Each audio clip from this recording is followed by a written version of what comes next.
Assalamualaikum warahmatullahi wabarakatuh. Pada pertemuan ketiga dan keempat hari ini, ya saya akan membahas tentang komunikasi nonverbal ya. Bisa kita share screen ya.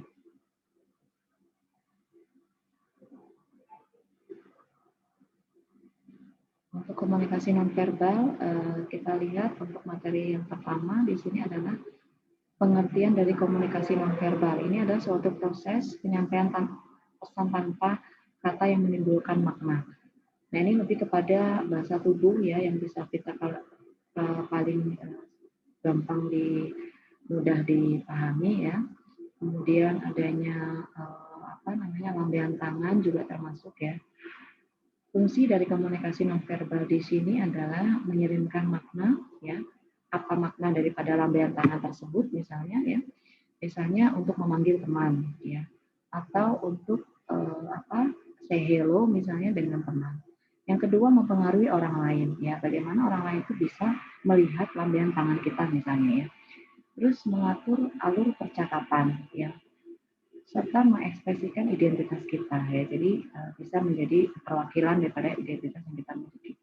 Adapun manfaat komunikasi nonverbal di sini menurut para ahli adalah repetisi terjadi manakala pesan yang sama dikirim secara verbal dan nonverbal. Aksentuasi maksudnya adalah bahwa adanya penggunaan petunjuk nonverbal untuk menguatkan pesan yang dikirimkan. Komplement maksudnya adalah bahwa kode-kode nonverbal dan verbal menambah makna bagi satu sama lain. Kontradiksi maksudnya adalah bahwa terjadi konflik antara pesan verbal dan pesan nonverbal. Biasanya kalau lambaian tangan itu kadang-kadang maunya memanggil, tapi kadang-kadang yang maksud yang kita panggil teman kita, tapi yang menoleh bisa orang lain misalnya ya. Itu kontradiksi yang bisa terjadi. Terus adanya substitusi maksudnya bahwa kode-kode nonverbal digunakan untuk menggantikan lambang-lambang verbal. Jadi lebih kepada menggantikan lambang-lambang yang ada dalam suatu komunikasi verbal. Selanjutnya kita lihat jenis-jenis komunikasi nonverbal. Di sini ada kinesik, ya, studi tentang gerakan tubuh, termasuk postur tubuh. Ya. Kinesik adalah tentang penggunaan ruang dan jarak dalam komunikasi manusia. Pronemik di sini dengan komunikasi temporal. Waktu linguistik adalah suara tanpa kata. Ya, artifak di sini ornamen-ornamen yang diperlihatkan, serta haptik perilaku yang menyentuh yang mengirimkan makna selama interaksi.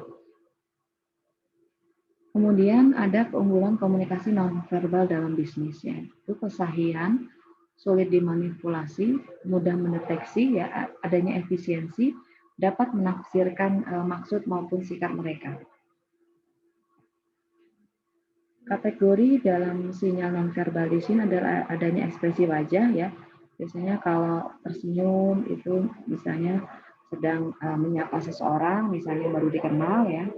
Terus misalnya kalau menitikkan air mata berarti kita sedang terharu ataupun sedang berduka ya.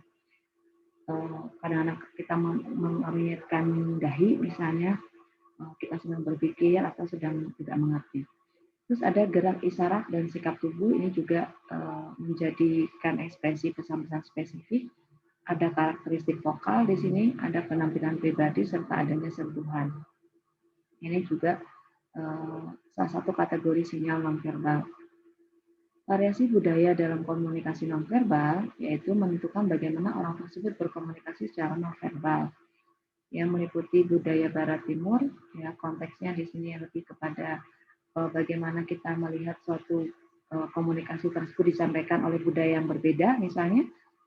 Ya di sini contohnya adanya orang budaya Oriental cenderung menghindari kontak mata langsung, sedangkan orang Timur Tengah ini lebih menganggap kontak mata itu penting. Adapun contoh daripada komunikasi nonverbal di sini adalah seseorang yang menggigit giginya, seseorang yang sedang tersenyum, ya, yang tadi disampaikan menggelengkan kepala, misalnya ya ini lebih kepada simbol-simbol komunikasi nonverbal, ataupun bisa juga menganggukkan kepalanya. Ini ada beberapa kasus komunikasi nonverbal yang bisa kalian lihat dalam PPT, yaitu adanya